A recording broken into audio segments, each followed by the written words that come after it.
ভারতীয় ভিসা চালু হওয়ায় যাত্রীদের ভিড় বেড়েছে দেশের স্থলবন্দরগুলোতে। এ নিয়ে আরও খবর জানাতে কুমিল্লার বিবির বাজার স্থলবন্দর থেকে যুক্ত হচ্ছেন সহকর্মী আব্দুল আল মারুফ।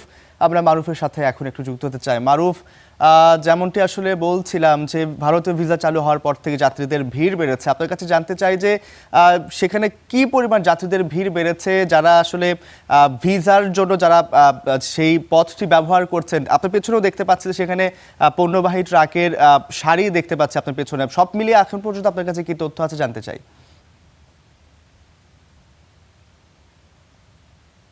রূপ, আমার পেছনের যে চিত্রটি, যে ট্রাক দাঁড়িয়ে আছে মানুষের, একেবারে আমরা কিছুক্ষণ আগেও দেখেছি একদল ভারতীয় অভিমুখী যাত্রী এই স্থলবন্দর দিয়ে আমাদের পাশ দিয়ে প্রদক্ষিণ করে গিয়েছেন এবং আমাদের পেছনের যে ক্যামেরা ইমিগ্রেশন যে অফিস, সে অফিসেও অনেকে ঢুকছেন। তবে একটি গুরুত্বপূর্ণ তথ্য যেটি জানিয়ে রাখতে চাই রূপ, এই স্থলবন্দরে গত 2 মাস আগেও এমন পরিস্থিতিও গেছে যেদিন কোনো যাত্রী বাংলাদেশ থেকে ভারতের অভিমুখে যাত্রা করেনি, অর্থাৎ একেবারে পুরোপুরি বলা চলে যে এই যে যাত্রীদের যে ভিড় সেটি একেবারে লক্ষ্য করা যায়নি।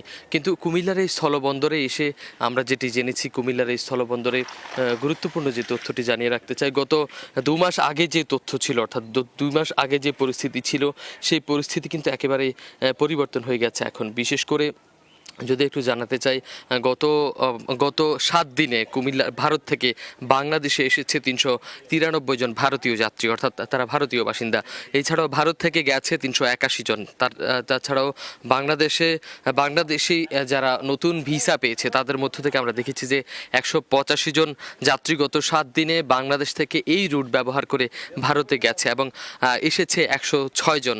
অর্থাৎ এই যে পরিমাণ, সেটি একেবারে দ্রুত গতিতে বাড়ছে। অর্থাৎ প্রতিদিনই যাত্রীদের সংখ্যা বাড়ছে এবং তার সঙ্গে যে যাত্রীদের, বাংলাদেশে আসা যাত্রীরা তারাও ভারতে যাচ্ছেন এবং ভারত থেকে আসা যে যাত্রীরা আমরা দেখছিলাম যে অনেকে উচ্ছ্বাস প্রকাশ করছিলেন যে দীর্ঘদিনের যে ভিসা জটিলতা সেটি কাটিয়ে এখন তারা দেশের আত্মীয় স্বজনদের সঙ্গে যারা ভারতে রয়েছে, অনেকের এই এলাকার মানুষের সঙ্গে বৈবাহিক সম্পর্ক, পারিবারিক সম্পর্ক রয়েছে, তারা সেই সম্পর্কগুলি আবার নতুন করে উজ্জীবিত করতে পারছেন। এর একটি বড় কারণ যে ভারতীয় যে ভিসা চালু হয়েছে এবং সেই চালুর মাধ্যমে দীর্ঘদিন পর আমরা দেখেছি কিছু ঘটনা এখানে যে আত্মীয় স্বজনদের সাথে দেখা হয়ে তারা আবেগ আপ্লুত হয়ে পড়েছেন। এর একটি বড় কারণ দীর্ঘদিন পরে ভিসা জটিলতা কাটিয়ে রৌফ এই স্থলবন্দরের মাধ্যমে তারা তাদের আত্মীয়তার যে বন্ধন সেটি নতুন করে ফিরে পাচ্ছেন। এছাড়াও আমরা দেখেছি যে আমার পেছনে যে ট্রাকগুলি দাঁড়িয়ে আছে সেগুলি মূলত বাংলাদেশ থেকে সিমেন্টবাহী পরিবহন এবং সেগুলি মূলত বাংলাদেশের যে ব্যবসায়ীরা রয়েছেন তারা ভারতের এই ত্রিপুরা। মারুফ, আপনাকে অসংখ্য ধন্যবাদ, গুরুত্বপূর্ণ তথ্য দিচ্ছিলেন। আমরা পরবর্তী সময়ে আপনার সাথে হয়তো আবারও যুক্ত হব।